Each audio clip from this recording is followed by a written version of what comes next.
నిజంగానే కదా మహేష్ గారు అలా ఎంత హార్ష్ గా అయినా ఏదైనా ఒక గైడెన్స్ అనేది మనకి ఖచ్చితంగా ఉండాలి. ఏదైనా పేరెంట్స్ రూపంలోనో లేకపోతే ఇంకేదన్నా మన వర్క్ ప్లేసెస్ లోనో అంటే అంత హెల్దీ ఎన్వైరన్మెంట్ మనం ఎక్స్పెక్ట్ చేయడం అనేది రాంగ్ వర్క్ ప్లేసెస్ లో. అంటే లైఫ్లో ఒక కోట్ ఉంటుంది, అంటే తెలుగులో కరెక్ట్ చెప్పాలంటే కష్టపడడం నేర్చుకుంటే అవును. మనకి లైఫ్లో కష్టం వచ్చినా హ్యాపీగానే ఉంటుంది, సుఖం వచ్చినా ఇంకా హ్యాపీ. అదే మనం హ్యాపీగా సుఖంలో బతికినప్పుడు కష్టం వచ్చిందనుకోండి, ఆ కష్టాన్ని ఫేస్ చేయడం చాలా కష్టంగా ఉంటుంది. సో ఇక్కడ ఎందుకు చెప్తున్నానంటే ఆ టైంలో నాకు ఇబ్బందిగా ఉన్నా, ఆయన తిట్టినా కూడా ఏం కాదురా నేను వెళ్ళిపోయి ఉంటే అసలు వేరే లెవెల్లో ఉండేదన్నమాట.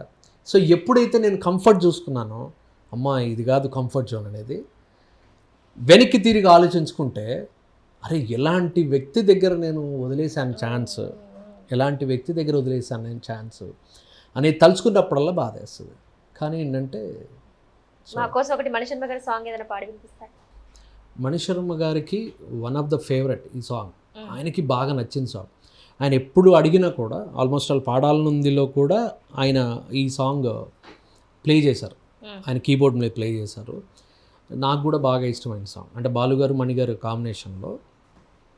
స్వప్న వేణువేదో సంగీతమాలపించి సుప్రభాత వేళ శుభమస్తు గాలి వీచే, జోడైన రెండు గుండెల ఏకతాళమో, జోరైన యవ్వనాలలో ప్రేమ గీతమో, లేలేత పూల బాసలు కాలేవా చేతి రాతలు, స్వప్న వేణువేదో సంగీతమాలపించి సుప్రభాత వేళ శుభమస్తు గాలి వీచే, నీదే ప్రాణం నీవే సర్వం నీకై చేసా వెన్నెల జాగారం, ప్రేమ నేడు రే పగలు హారాలల్లే మల్లెలు నీ కోసం, కోటి చుక్కలు అష్టదిక్కులు నిన్ను చూచువేళ, నిండు ఆశలే రెండు కన్నులై చూస్తేనే రానా, కాలాలే ఆగిపోయినా గానాలే మూగబోవునా, స్వప్న వేణువేదో సంగీతమాలపించి సుప్రభాత వేళ శుభమస్తు గాలి వీచే. సూపర్ మహేష్ గారు. మణిగారికి ఇష్టమైన బాగా ఇష్టమైన సాంగ్ అది, ఆయన వన్ ఆఫ్ ద ఫేవరెట్. ఆయనకి మెలోడీస్ అంటే చాలా ఇష్టం. యాక్చువల్గా ఆయన ఫాస్ట్ బీట్ సాంగ్స్ మా సాంగ్స్ చాలా చేస్తున్నారు. ఆయనతో ఇంటర్వ్యూ చేసినప్పుడు ఆ టైంలో మేము కొన్ని సాంగ్స్ అని తీసుకెళ్ళి అడిగాం, సార్ ఈ పాటలు మీరు పాడండి సార్ మేము ప్లే చేస్తాము అని అడిగితే, ఎందుకే అవన్నీ చెత్త పాటలు డబ్బా పాటలు అవన్నీ సార్, అట్లాంటి సార్ హిట్ సాంగ్స్ కదండి. ఏ పాటలు అని అంటే లక్స్ పప లంచ్కి వస్తామని, ఏం పాట అది, అది పాటే కాదన్నారు. అదేంటి సార్ హిట్ సాంగ్ కదా సూపర్ హిట్ సాంగ్ అంటే, ఇప్పుడు నా ప్రోగ్రాము నా ఇంటర్వ్యూ అన్నప్పుడు నాకు నచ్చిన పాట ఏంటన్నారు, నాకు ఫేవరెట్ సాంగ్ అని కదా నువ్వు ఇంటర్వ్యూ చేస్తున్నావు, నా ఫేవరెట్ సాంగ్ ఇవి, అది నా ఫేవరెట్ సాంగ్ కదన్నారు. ఇంకోటి చెప్తే అది కూడా నా ఫేవరెట్ సాంగ్ కదా సార్, మీ ఫేవరెట్ సాంగ్ చెప్పండి సార్ అంటే ఆయన ఒక్కొక్క సాంగ్ చెప్పుకుంటూ వచ్చారు అన్నమాట. దాంట్లో ఫస్ట్ సాంగ్ ఇది. ఇంకొక సాంగ్ రాజకుమారులో ఒక సాంగ్ ఉంటుంది, ఎందుకీ ప్రాయము నీది కానప్పుడు వద్దులే తాననా తాననా నాననా ఏ రాయబారాలు సాగే చలిలో. ఈ సాంగ్ ఆయనకి బాగా ఇష్టం. దేవిపుత్రులో ఒక సాంగ్ ఉంటుంది, ఆకాశంలో నీలి చందమామ బంగారు పాపై వచ్చేనమ్మా సాగరమా ఈ సంబరమా. ఆయనకి one of the favourite songs ఇవన్నీ. నాకు మనసుకు నచ్చిన పాటలయ్యా, నా ఇంటర్వ్యూని వచ్చి మీరు నా పాటలు కాకుండా నాకు నచ్చినవి కాకుండా మీరేవో చెప్తా అంటే అని చెప్పని అలా ఒక్కొక్క సాంగ్ ఆయన దాని గురించి ఎక్స్ప్లెయిన్ చేస్తూ, అంటే ఆ కంపోజిషన్ వెనుక ఎలా వచ్చింది సాంగ్ అనేది చెప్పుకుంటూ వచ్చారు. ఇలాంటి పాటలు కోకళ్ళు. సో అందుకే నేను ఎవరిని అడిగినా చెప్తాను, నేను మణిశర్మ గారికి ఏకలవ్య శిష్యుడిని అని.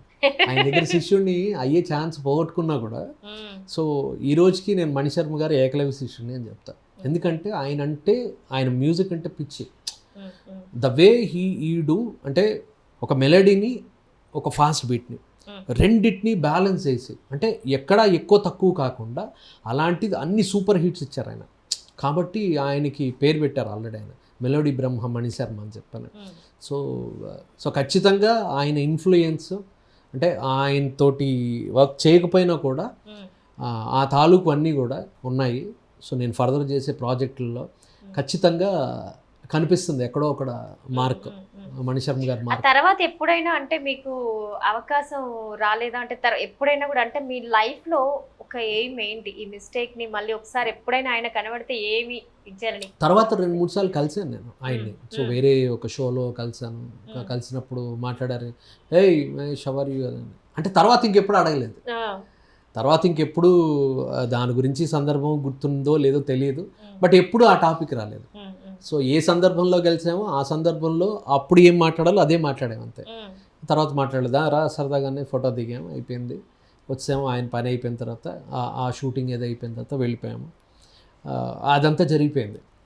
యాక్చువల్గా ఈ దేని గురించి అడిగితే ఒక చిన్న అంటే ఆయన ఇన్సిడెంట్ గుర్తొచ్చింది షేర్ చేసుకోవడానికి. జీ సరిగమపాకు వర్క్ చేస్తున్నప్పుడు ఆయన సాంగ్స్ ఒక స్పెషల్ ఎపిసోడ్ మణిగారిని సెమీఫైనలిస్ట్కి ఆయన్ని స్పెషల్ జడ్జిగా ఇన్వైట్ చేసాం. కోటి గారు, రమణ గోగుల్ గారు అండ్ సునీత గారు యాంకర్.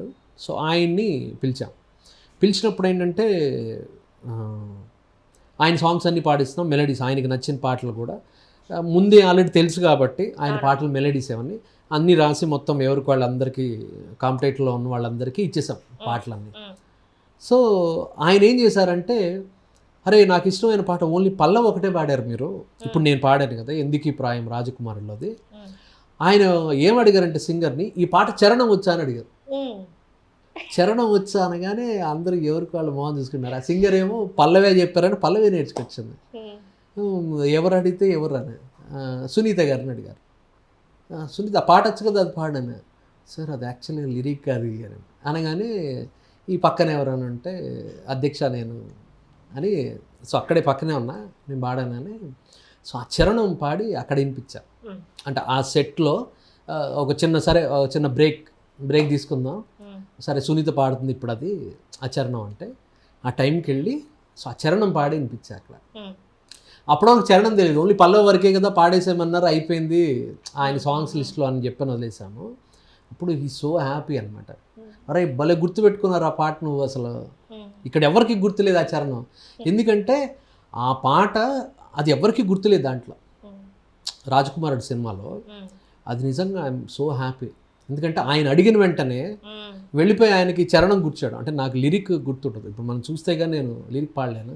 తానానే తానానే తానాననే తననానే నానానే తానాననే తానాననే తానానే బాధే కదా ప్రేమంటే నీతో నేనే తోడుంటే ఎందుకీ ప్రాయము నీది కానప్పుడు. ఐఎమ్ సో హ్యాపీ ఆ రోజు, ఆ ఎపిసోడ్ జరిగిన రోజునే. అంటే నేను వర్క్ చేయకపోయినా ఆ మూమెంట్లో ఐ ఫీల్ వెరీ హ్యాపీ. ఎందుకంటే ఆ టైంకి ఆయన అడిగిన పాటని నేను చెప్పగలిగాను అనేది అదొక మంచి మూమెంట్ జీ సరిగమప టైంలో.